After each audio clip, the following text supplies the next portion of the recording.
क्रिस्त में मेरे प्यारे विश्वासियों, आज के मनन चिंतन के लिए हम लेंगे संत लूकस का सुसमाचार अध्याय 4 पद संख्याएं 24 से 30 तक। फिर ईसा ने कहा, मैं तुमसे यह कहता हूँ, अपनी मातृभूमि में नबी का स्वागत नहीं होता। मैं तुम्हें विश्वास दिलाता हूँ कि जब एलियस के दिनों में 3.5 वर्षों तक पानी नहीं बरसा और सारे देश में घोर अकाल पड़ा था, तो उस समय इज़राइल में बहुत सी विधवाएं थीं। फिर भी एलियस उनमें किसी के पास नहीं भेजा गया। वह सिदोन के सरेप्ता की एक विधवा के पास ही भेजा गया था।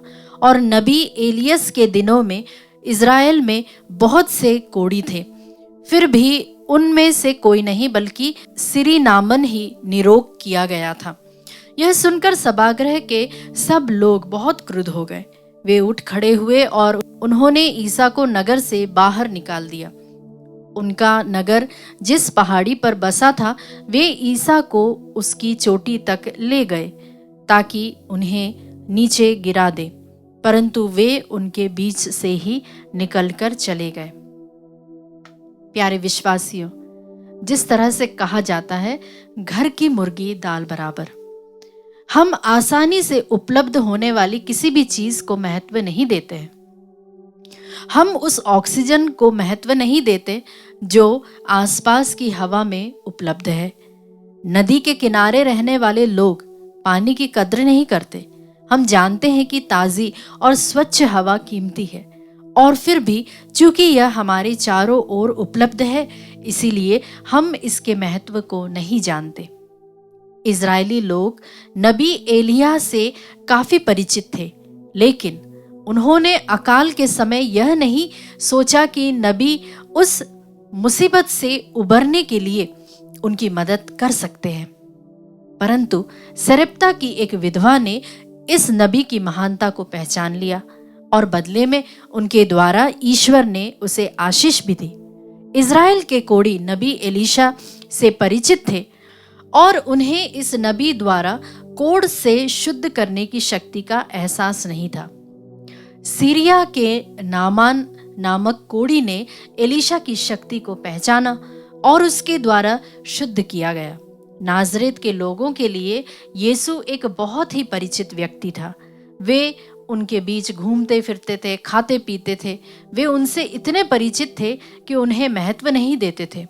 वे उन आशीषों को प्राप्त करने में विफल रहे जो उनके माध्यम से वे आसानी से प्राप्त कर सकते थे।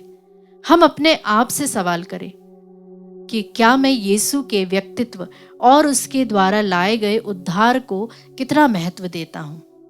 यीशु तत्कालीन धार्मिक वर्ग फरीसियों, सदूकियों तथा शास्त्रियों के द्वारा अस्वीकृत तथा नकारे गए थे।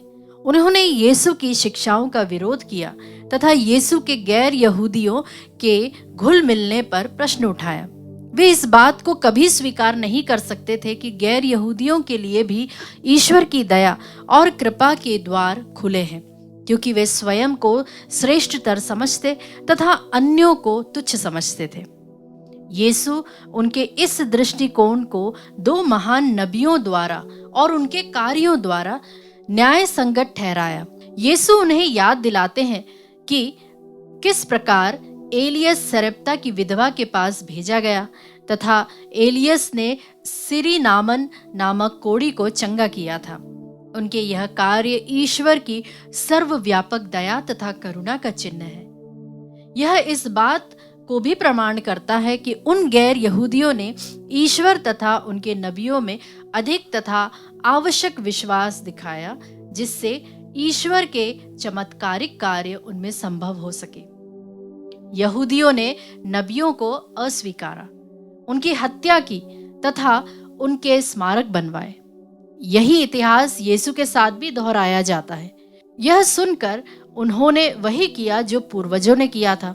वे यीशु को मारने का प्रयत्न करते हैं। प्रिय विश्वासियों, उन्होंने ईश्वर को उनका अपना समझकर ना तो उन्हें स्वीकारा और ना ही उनका आदर किया। हम भी क्रिस्तीय होने के नाते शायद यीशु, उसके सुसमाचार, मिस्सा बलिदान, आराधना आदि सभी बातों से घुल मिल जाते हैं। ऐसे में शायद हम भी कम ध्यान या आदर देने लग जाते हैं। हमें भी चाहिए कि हम अपने विश्वास को सदैव उत्साह और उमंग से पूर्ण रखें तथा ईश्वर के सर्वव्यापी प्रेम को पहचानें। आमीन।